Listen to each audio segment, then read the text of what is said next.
High Chancellor Vextar stared at the holographic display floating above his command table. The blue light made his scaled face look even more grim than usual. 3 weeks had passed since the impossible happened. 3 weeks since a primitive species from some backwater planet had destroyed his greatest fleet. The Zephyrian Empire had ruled the outer galaxy for 2,000 years. Their ships were the most advanced. Their weapons were the most powerful. Their armies were unstoppable. Until they met the humans. "Tell me again," Vextar said to his military advisor. General Thokran stood at attention, his battle scars visible under the harsh light. "How many ships did these humans use?" 12, High Chancellor, Thokran replied. His voice was steady, but his eyes showed confusion. "Our fleet had 800 vessels. The humans had 12. Vextar closed his eyes. 800 ships. The pride of the Zephyrian military. Ships that had conquered 43 star systems. All destroyed or captured by 12 human vessels. "And their tactics?" Vextar asked. "Strange, sir. They seemed surprised to see us. The first transmission we intercepted was asking if we were lost." Thokran paused. "They offered to help us find our way home." A junior officer approached the table. His hands shook as he held a data pad. "High Chancellor, we have new intelligence from our surviving ships." Vextar looked up. "What intelligence?" "The human communications, sir. We recorded everything before the battle." The officer swallowed hard. "The translations are complete. Show me." The hologram changed. Now it showed text in Zephyrian script. Vextar read the first message, and his blood went cold. "Patrol Group 7 to home base. We found some ships out here. They look angry. Should we call the real Navy?" 7. Patrol Group 7. Not a battle fleet. Not an invasion force. A patrol group. The next message made things worse. "Home base to Patrol 7. Handle it yourselves. The main fleets are busy with training exercises." Vextar read the words 3 times. Training exercises. The humans had other fleets. Bigger fleets. And they were busy with training. "There is more, High Chancellor," the officer said quietly. "After the battle, the human commander sent this message to his superiors." The text appeared. "Patrol 7 to home base. Small skirmish with unknown aliens. No damage to our ships. Aliens had primitive weapons but good spirit. Recommend diplomatic contact. End of report." The room went silent. General Thokran stepped forward. "A small skirmish? They destroyed our greatest fleet and called it a small skirmish?" Vextar stood up slowly. His legs felt weak. The officer looked down at his datapad. The human admiral asked permission to return to patrol duties. He was told to wait for the cleanup crew. "Cleanup crew?" "Yes, sir. Apparently, humans send special ships to collect battle debris. They said it was bad for space traffic." Another officer burst into the room. "High Chancellor! Urgent report from our spy networks." Vextar turned. "What now?" "Human ship movements, sir. Our scouts have detected massive activity in their space." The new officer was breathing hard. "We count over 2,000 ships in just one star system." 2,000? General Thokran stepped forward. "Are you certain?" "Yes, sir. And that is just what we can see. Our scouts report at least 12 major shipyards. Each one is building hundreds of vessels." Vextar sat back down. His mind struggled to process this information. The humans had not sent their military to destroy his fleet. They had sent a patrol group. A small patrol group that was bored and looking for something to do. "Sir," another voice called. It was his intelligence chief, Commander Ziltok. "We have intercepted more human communications. More bad news?" "I am afraid so, sir. The humans are discussing what to do about us." Ziltok activated his own hologram. They are debating whether to send a diplomatic mission or simply ignore us. Ignore us? Yes, sir, one human official said, and I quote, "They seem harmless enough. Maybe they learned their lesson." Idea. Vex's Tar looked around the room. His most trusted advisors all wore the same expression of shock and fear. The Zephyrian Empire, terror of the outer galaxy, was considered harmless by these humans. What about their military strength? He asked weakly. Commander Ziltok checked his notes. Our best estimates suggest they have over 50,000 combat vessels. But sir, these numbers may be low. Why? Because they keep building more. Every day, our scouts report new ships leaving their shipyards, and they all seem to be more advanced than the ones that defeated us. General Thokran cleared his throat. High Chancellor, there is something else. Our analysis of the battle shows that the humans were holding back. Holding back? How? Their weapons, sir. Each human ship could have destroyed our entire fleet alone. But they used minimum force. They disabled our ships instead of destroying them. They were trying not to hurt us too badly. Vextar put his head in his hands. The mighty Zephyrian Empire had attacked what they thought was a weak species. Instead, they had picked a fight with beings who could have wiped them out, but chose mercy instead. What do we do now? He asked quietly. The room was silent for a long moment. Then Commander Ziltok spoke.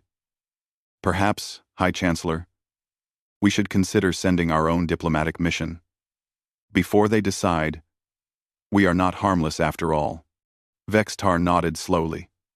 The age of Zephyrian dominance was over. A new power had emerged in the galaxy, and that power had 12 ship patrol groups that could destroy entire fleets while barely paying attention. He wondered what their real military looked like.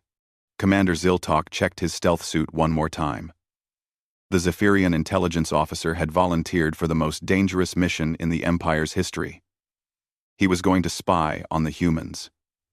Remember, he told his team through the comm system, we need to know their true military strength. Find their bases, count their ships, learn their weaknesses. Subcommander Kesra nodded nervously. What if they catch us? They won't, Ziltok said, with confidence he did not feel. Our stealth technology is the best in the galaxy. These humans are powerful, but they are still primitive. Their scout ship slipped into human space without being detected. At least, Ziltok hoped they were not detected. With humans, it was hard to be sure of anything. The first human system they entered looked peaceful. Too peaceful. Space was filled with traffic. Cargo ships moved between planets like insects around flowers. Mining vessels harvested asteroids.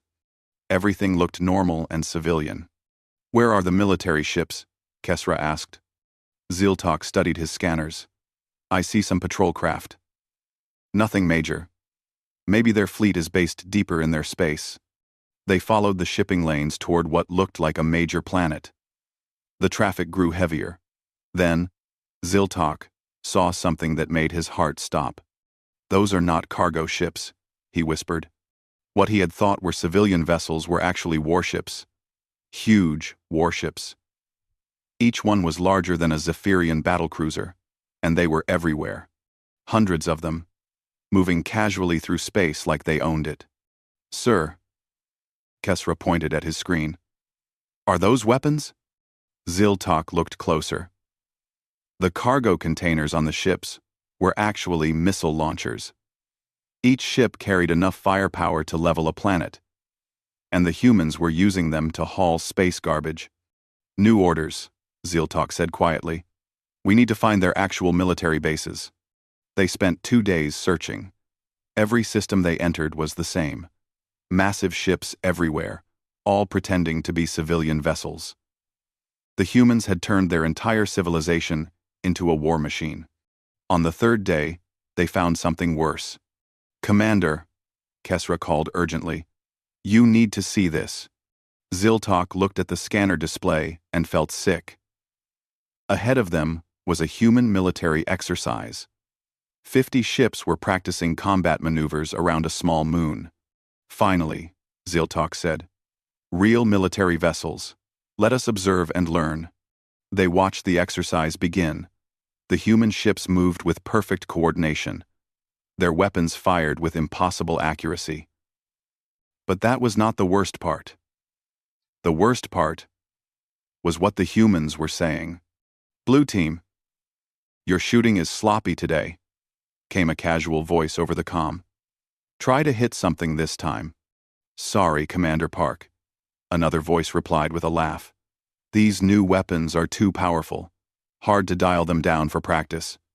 Ziltok stared at his translator. The humans were complaining that their practice weapons were too strong. They were deliberately weakening their guns for training. How much are they holding back? He whispered. The answer came quickly. One human ship missed its target and hit an asteroid instead. The rocks simply vanished. Not exploded. Vanished. The weapon had broken it down to atoms. Captain Liu, came an annoyed voice. You just disintegrated a perfectly good asteroid. The mining guild will complain again. My fault, Commander, Captain Liu replied cheerfully. I forgot to switch to training mode. Training mode. These weapons had a training mode that was still powerful enough to destroy anything Ziltok had ever seen. The exercise continued for an hour. The humans treated weapons that could destroy cities like children's toys. They joked about firepower that would terrify entire star systems. When they were done, they simply flew away like nothing important had happened. Commander, Kesra said in a shaky voice. Ziltok checked his scanners. 200? Maybe 300? Do. Sir, I have been monitoring their communications. This is Training Sector 7. So? They have mentioned 11 other training sectors. Each one is bigger than this. Ziltok closed his eyes. 12 training sectors. Each with hundreds of ships. Each ship capable of destroying planets. And this was just for practice. There is more, sir, Kesra continued. I intercepted a message about something called the Reserve Fleet. What about it? The human admiral said it was getting too crowded. They need to build more storage facilities for the extra ships. Storage facilities. The humans had so many warships, they needed special places to store the ones they were not using. Commander? Another team member called. I am picking up a massive energy signature. Distance. 12 light minutes. Ziltok turned his ship toward the signal. What they found there would haunt his dreams forever. It was a human shipyard. Not a small facility, but a massive industrial complex stretching across half a solar system. And it was building ships. Hundreds of ships. Ships that made the ones they had seen look like toys. Those are not warships, Kesra whispered. Those are mobile weapons platforms. Each new vessel was the size of a space station. Their hulls bristled with weapons that defied description. And the humans were building them like cars on an assembly line. Sir, his technician called. I am detecting similar facilities in this system. 7 more shipyards, all building ships like these. 7 more? In one system? Yes, sir. And, Commander, the humans are building ships faster than we thought possible. Those shipyards will launch 50 new vessels this week. Ziltok sat in stunned silence. 50 new ships per week, from one system. And humans controlled hundreds of systems. Set course for home, he said quietly. We have learned enough. As they left human space, Ziltok tried to calculate what he had seen. It was impossible. The humans had not built a military. They had built something beyond anything the galaxy had ever known. And they still acted like they were the peaceful ones. When they reached Zephyrian space, Ziltok sent his report to High Chancellor Vextar. It contained one simple message. Recommend immediate surrender. These beings are not just powerful. They are the most terrifying force in galactic history. and they do not even realize it. Ambassador Chen Wei-Ming adjusted his simple gray suit as he stepped out of the shuttle. He looked like a harmless, middle-aged man who sold insurance for a living. The Zephyrian delegation waiting for him had expected someone more impressive. High Chancellor Vextar studied the human ambassador with growing confusion. This ordinary-looking person represented the most powerful military force in the galaxy? Where was his armor? His weapons? His guards? "Welcome to Zephyr Prime," Vextar said formally. "I am High Chancellor of the Zephyrian Empire." Chen smiled politely and bowed slightly. "Thank you for agreeing to meet. I am Chen Wei-Ming. I speak for Earth and her allies." Allies? Vextar made a mental note. The humans had allies already. "Please, follow me to the council chamber," Vextar said. He gestured toward the massive doors of his palace. "We have much to discuss." As they walked, Chen looked around with genuine interest. "Beautiful architecture," he said. "Very impressive. How old is this building?" 800 years, Vextar replied proudly. "Built to show the eternal strength of our empire." "Eternal," Chen repeated thoughtfully. "That's a long time. Things change so quickly these days." Something in his tone made Vextar uncomfortable. They entered the council chamber, where General Thokran and Trade Minister Yoktel waited. Chen took his seat across from them, still looking like he was here to discuss insurance policies. "Now then," Vextar began, "let us address the recent misunderstanding between our peoples." Chen nodded. "Yes. That unfortunate incident with your fleet. I hope your people recovered safely?" "I hope your people recovered safely. Most of them, yes. Thanks to your people's restraint." "Well, there was no need for unnecessary violence," Chen said mildly. "Your ships were clearly lost. Happens to everyone sometimes." Vextar blinked. Lost? The pride of the Zephyrian military had been lost? "Perhaps we should discuss terms," General Thokran interjected. "Our empire is vast and powerful. We control 43 star systems." Chen pulled out a small tablet and touched the screen. 41 systems, actually. You lost 2 more last week to local rebellions." The room went silent. Thokran leaned forward. "How do you know about that?" "Those reports are classified." Chen looked up from his tablet with mild surprise. "Oh, we keep track of what happens in the neighborhood. Helps prevent misunderstandings like the one we just had." Vextar felt cold sweat on his scales. "What kind of tracking?" "Nothing invasive," Chen assured him. "We just monitor communications, ship movements, military deployments, standard security measures. We learned early that it's better to know what's happening before problems start." Trade Minister Yoktel spoke up nervously. "You monitor our communications? All of them?" "Not all," Chen said. "Just military and government channels, and shipping manifests, and economic data. The usual things." He paused. "Oh, and we track all your ship movements, of course. Can't be too careful." General Thokran slammed his fist on the table. "That is an act of war, spying on a sovereign empire." Chen looked genuinely confused. "Spying? No. This is just basic security monitoring. Every civilization does this, right?" He tilted his head. "You don't monitor your neighbors?" "We." Thokran started, then stopped. The Zephyrian Empire did spy on other species, but they had never suspected anyone was doing it to them. "Anyway," Chen continued cheerfully, "let's discuss the situation. You attacked our patrol group, which was regrettable. But we understand it was probably a mistake." Vextar tried to regain control. "Our empire spans hundreds of light years. We command millions of soldiers. We are not some minor power to be dismissed." Chen nodded politely. "Of course not. Your empire is quite impressive. Or rather, it was." He touched his tablet again. "According to our most recent intelligence, You're down to about 38 systems now. 3 more rebellions started yesterday. Impossible, Vextar whispered. Oh yes, Chen said, consulting his tablet. The Corvin system declared independence this morning. The Felix worlds are in open revolt, and the Theta sector just stopped answering your messages entirely. He looked up.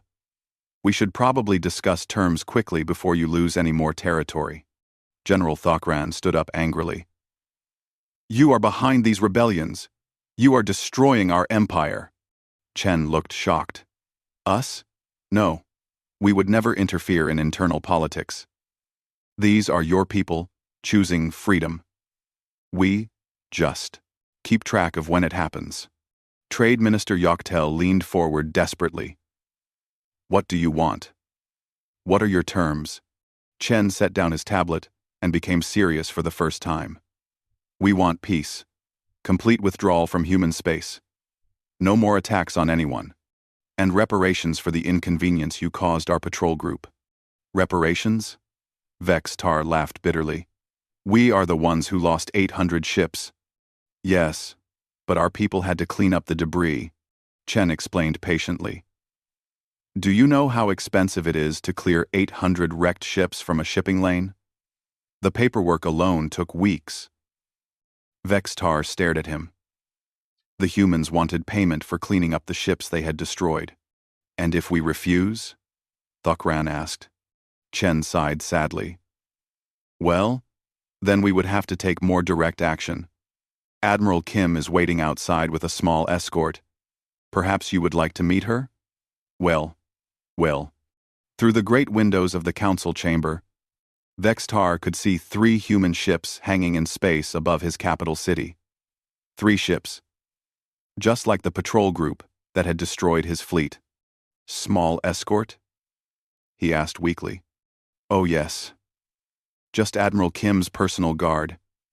She insisted on coming, even though I told her this was a diplomatic meeting. Chen smiled. She's very protective of our negotiating teams. General Thokran checked his battle computers. What he saw made his blood freeze.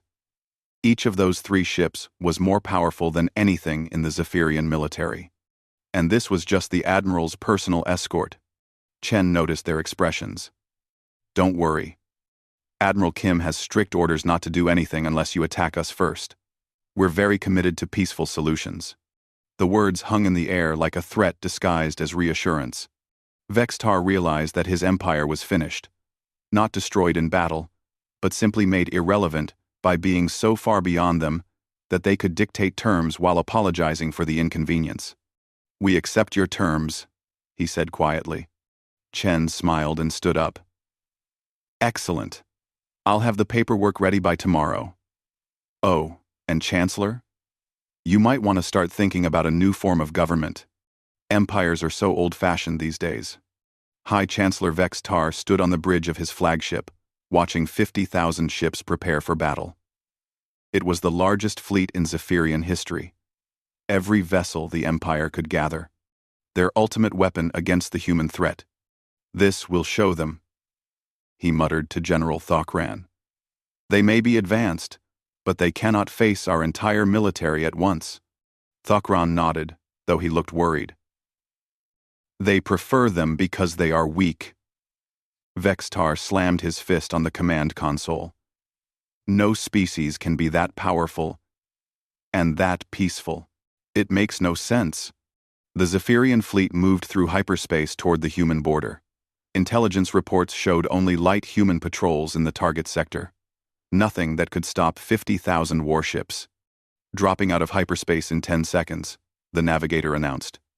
Vextar smiled. Soon the galaxy would see that the Zephyrian Empire still had teeth. The fleet emerged from hyperspace in perfect formation. 50,000 ships spread across space like a metal storm. Vextar looked at the tactical display and felt confident for the first time in weeks. Then the human ships appeared. They came out of nowhere. One moment space was empty except for the Zephyrian fleet. The next moment it was filled with human vessels. Not dozens. Not hundreds. Thousands upon thousands of ships materialized around the Zephyrians, like ghosts becoming solid. "Sir," the sensor officer said in a shaky voice, "I count 200,000 human vessels. 200,000. 4 times the size of the Zephyrian fleet. And they had appeared without warning, surrounding the Empire's greatest military force, like it was a child's toy." "How is that possible?" Vextar whispered. General Thokran checked his instruments. "Sir, these are not the ships we encountered before. These are different. 2D2. The human vessels were massive. Each one was twice the size of a Zephyrian battleship. Their hulls were sleek and black, covered with weapon systems that defied identification. They moved with perfect coordination, like a single organism with 200,000 parts. A communication came through on all frequencies. The voice was calm, almost bored. "Zephyrian Fleet. This is Fleet Admiral Park Jin-woo of Sector Defense Force Delta. You are trespassing in protected space. Please power down your weapons and prepare to be escorted home." Vex's Tar grabbed the communicator. "We are the Zephyrian Empire. We do not take orders from anyone." There was a pause.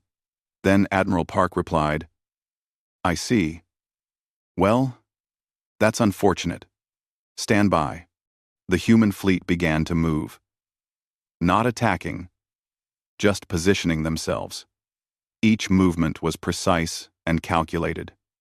Within minutes, every Zephyrian ship was targeted by at least 4 human vessels. "Sir," the weapons officer called out, "their targeting systems have locked onto us. All of us. Simultaneously." Vex Tar stared at the tactical display. Every ship in his fleet was caught in multiple targeting beams. The coordination required for such an action was impossible. No fleet could move that precisely. "Fire at will," Vex Tar screamed. "All ships attack." The Zephyrian fleet opened fire with everything they had. Thousands of missiles streaked toward the human ships. Energy beams cut through space. Every weapon the Empire possessed was unleashed at once. The humans did not even bother to dodge. The missiles struck human shields and simply vanished. The energy beams hit their hulls and scattered harmlessly. The greatest bombardment in Zephyrian history had no effect whatsoever. Admiral Park's voice came through again, still sounding bored. "Are you finished? Good. Now observe." One human ship fired a single shot. Just one. The energy beam reached out across space and touched a small asteroid floating nearby. The rock disappeared. Not destroyed, not broken apart. Simply gone, as if it had never existed. "That was our lowest power setting," Admiral Park explained conversationally. "Each of our vessels carries approximately 4,000 weapons of that type. We also have larger ones for special occasions." Vex Tar felt his legs give out. He sank into his command chair, staring at the display. Each human ship could erase his entire fleet with a single volley. And there were 200,000 of them. "Surrender," General Thokran whispered. "Zephyrian Fleet," Admiral Park continued. "You will now power down all weapons and engines. Any ship that fails to comply will be disabled. Any ship that continues to resist will be destroyed. You have 30 seconds. Vex Tar reached for the fleet communication system with trembling hands. "All ships, power down immediately. Surrender to human forces." 10. The order went out across the fleet. Within moments, 50,000 Zephyrian ships went dark. The greatest military force in their history had surrendered without landing a single blow. A human shuttle approached Vex Tar's flagship. Admiral Park himself came aboard, escorted by 2 humans in simple uniforms. He was a small, quiet man who looked like a teacher or librarian. "Chancellor Vex Tar," Park said politely as he entered the bridge. "I am sorry this was necessary. We had hoped you would accept Ambassador Chen's terms. Your fleet, Vextar said weakly. 200,000 ships. Where did they come from? Park looked genuinely surprised. Fleet? Oh, this is not a fleet. This is Sector Defense Force Delta. We have 12 such forces, plus the Strategic Reserve. 12? Yes. We keep them stationed around human space for routine patrol duties. Sector Defense Force Alpha is actually larger than Delta, but they were busy with training exercises. Vextar stared at him. Training exercises? You have larger forces doing training exercises? Well, yes. How else would our crews stay sharp? Park checked a small device on his wrist. Speaking of which, I need to get these ships back to their patrol routes. We have a schedule to maintain. General Thokran stepped forward. Admiral, how many ships does humanity possess? Park thought for a moment. Active vessels? Perhaps 2 million. But we are always building more. Space is dangerous, and we like to be prepared. 2 million ships. The number was beyond comprehension. The Zephyrian Empire had struggled to build 50,000 vessels over centuries. The humans had built 2 million and were still adding more. Why? Vextar asked. Why do you need so many ships? Park looked confused by the question. Why? For defense, of course. There are dangerous things out there. Aggressive species. Natural disasters. Rogue planets. We learned long ago that it is better to be overprepared than underprepared. But you could conquer the entire galaxy with such a force. Conquer? Park shook his head. We do not want to conquer anyone. We just want to be safe. And now that we have met you, we want to make sure you are safe too. He gestured toward the human fleet surrounding them. These ships will escort you home. We will help you rebuild your government. Create something more stable and peaceful. The galaxy is big enough for everyone, but only if everyone behaves. Vextar looked out at the human ships. Dark and silent. They waited with infinite patience. 200,000 vessels that could destroy star systems, commanded by a man who spoke of safety and peace. What have we done? He whispered. Admiral Park heard him and smiled sadly. You picked a fight with the wrong neighbors, Chancellor. But do not worry.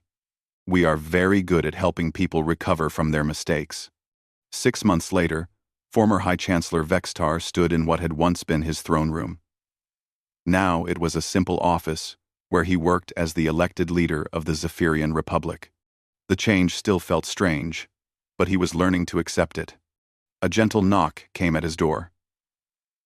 Ambassador Chen Wai-Ming entered, carrying a steaming cup of something that smelled wonderful. A blend from Earth that I think you might enjoy. Vextar accepted the cup gratefully. In the months since humanity had taken charge of galactic affairs, he had grown to appreciate their small kindnesses. Thank you, Ambassador. Please, sit. Chen settled into a chair across from Vextar's desk. Through the window, they could see the construction crews working on the new city center.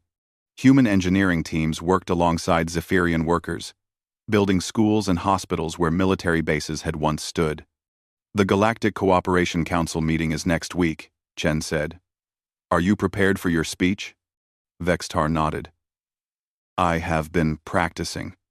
It is still difficult to believe that 47 different species want to hear what I have to say. I. 49 now, Chen corrected gently. The Altarians and the Centauri Union both requested membership yesterday. They want the protection and prosperity that comes with human oversight. Protection and prosperity. 6 months ago, those words would have made Vextar angry. Now he understood their true meaning. The galaxy had never been more peaceful or more prosperous than under human guidance.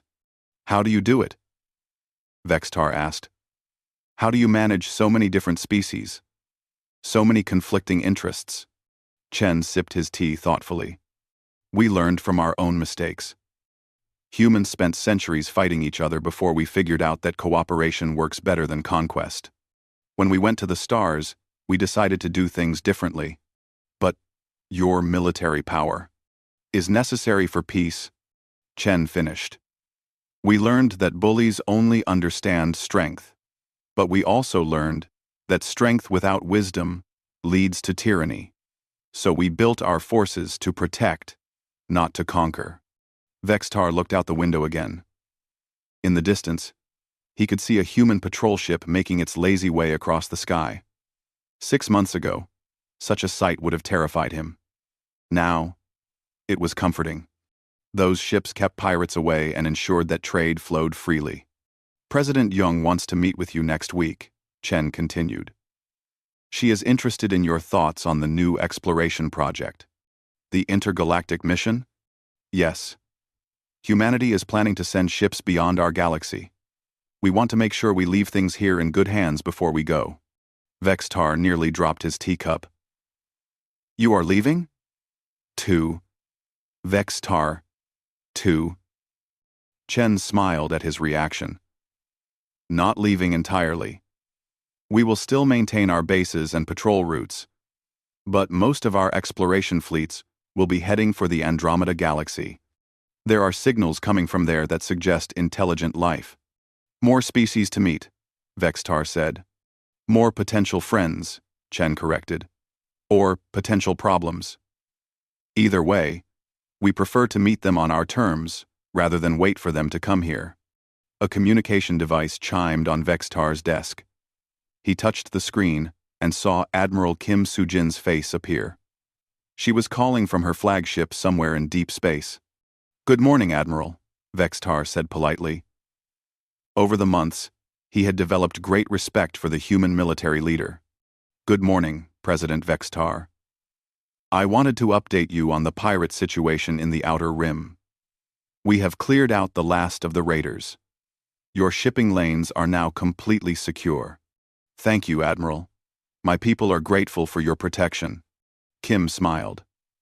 No protection needed anymore. We have trained your new defense force well. They can handle local security from now on. It was true. The humans had spent months teaching Zephyrian forces how to maintain peace without oppression. The lessons had been difficult for a military raised on conquest, but the results spoke for themselves. Any word from the exploration fleets? Chen asked Admiral Kim. They launched this morning. 2,000 ships heading for Andromeda. Captain Liu Mingho is leading the advanced scouts. Kim paused. He is excited about the possibility of making new friends. Vextar shook his head in wonder. 2,000 ships. More firepower than most galactic empires could dream of. And the humans were using it to make friends with strangers. In another galaxy. After Admiral Kim ended the call, Vextar turned to Chen. What if you find hostile species in Andromeda? What if they are like we were? Tuar. I wasn't. Tuar. Chen's expression grew serious. Then we will try diplomacy first.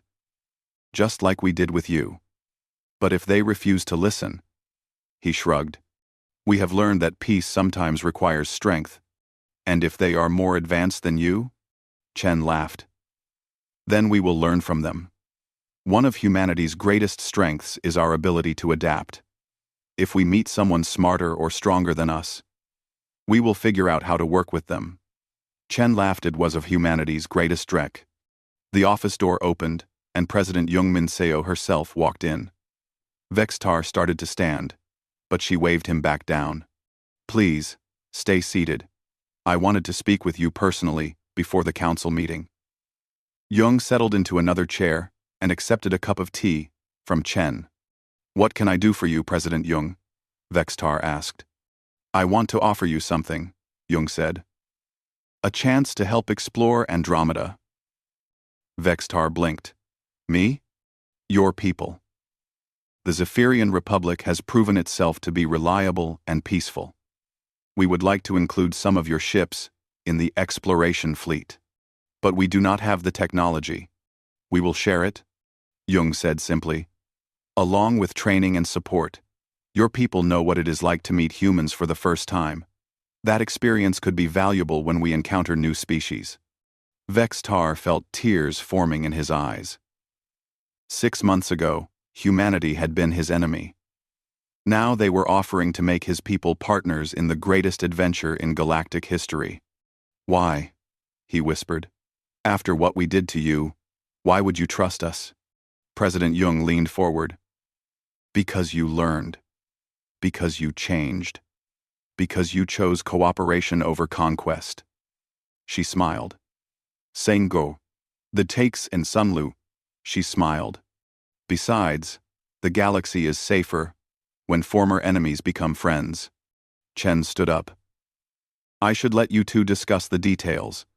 President Vextar, think about it carefully. This is a chance for your people to help shape the future of 2 galaxies." After Chen left, Jung and Vextar talked for hours. They discussed ships and crews, training programs, and cultural exchanges.